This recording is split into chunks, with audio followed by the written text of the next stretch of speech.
Assalamualaikum warahmatullahi wabarakatuh. Perkenalkan, nama saya Naya Suci Ramadhani dari 4 RKN GT5 dengan NIM 230304278 akan memenuhi tugas ujian tengah semester dengan mata kuliah Al-Islam 4 dengan dosen pengampu Bapak Dr. Muhammad Adnan Azaki, SEME. Nah, puji syukur atas kehadiran Allah Subhanahu wa Ta'ala yang telah memberikan rahmat dan karunia-Nya kepada kita sehingga dapat menyelesaikan makalah ini dengan judul Menuntut Ilmu, Karya Monumental, serta Etika dan Ipteks menurut Islam. Nah, yang pertama, saya akan membahas menuntut ilmu terlebih dahulu. Menuntut ilmu dalam Islam merupakan kewajiban yang sangat ditekankan bagi tiap muslim, baik muslim laki-laki maupun muslim perempuan. Karena Rasulullah Shallallahu Alaihi Wasallam bersabda bahwa menuntut ilmu adalah wajib bagi tiap muslim laki-laki maupun muslim perempuan. Nah, dalam artian ketika kita memiliki ilmu, maka kita memiliki usaha yang mulia untuk menghidupkan agama serta pandangan dari syaitan. Nah, contoh penerapan menuntut ilmu dalam kehidupan sehari-hari yaitu misalnya kita selalu jujur dalam bertindak, karena kejujuran itu sangat penting karena agar diperoleh lah atau bermanfaat bagi kehidupan kita sehari-hari. Nah, yang kedua adalah berakhlak mulia dan rendah hati. Maka menuntut ilmu bukan hanya soal pengetahuan, tapi juga pembentukan karakter seperti sopan santun, tidak sombong terhadap ilmu yang dimiliki. Nah, selanjutnya saya akan membahas karya monumental dalam etika dan ipteks.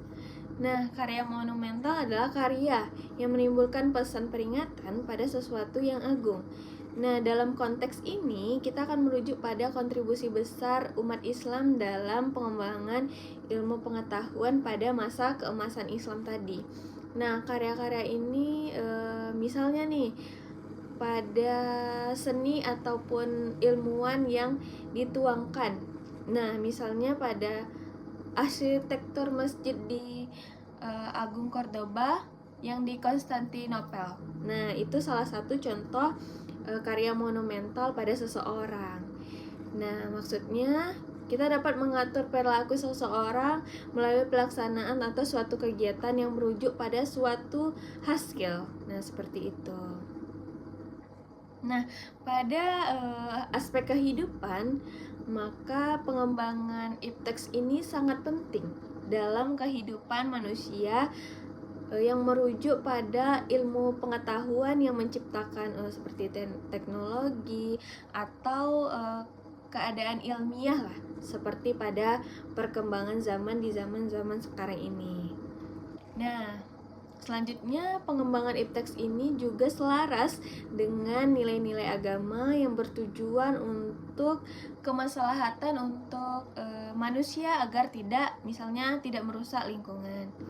Nah, baik, dapat saya simpulkan dari uraian yang telah saya jelaskan bahwa ilmu menciptakan karya monumental dan mengembangkan serta menerapkan ipteks dalam etika dan 3 pilar penting untuk membangun peradaban Islam yang unggul. Makanya Islam bukan hanya mendorong umatnya untuk menjadi seseorang yang cerdas, bertanggung jawab, namun juga secara moral. Nah, maka ilmu pengetahuan merupakan pandangan Islam yang bertujuan untuk sarana akhir yang mendekatkan diri kepada Allah Subhanahu wa Ta'ala, yang memberikan manfaat yang sebesar-besarnya pada karya-karya monumental atau sejarah dalam bukti kejayaan atau suatu peradaban yang terletak pada ilmu dan akhlak. Nah, oleh karena itu kita sebagai generasi penerus, maka kita harus menghidupkan kembali nih semangat keilmuan Islamnya, melahirkan karya-karya selanjutnya atau karya-karya yang bermanfaat dan menjaga nilai-nilai etika dalam pengembangan ipteks agar sejalan dengan misi Islam sebagai Islam rahmatan lil alamin. Baik, segitu saja. Assalamualaikum warahmatullahi wabarakatuh.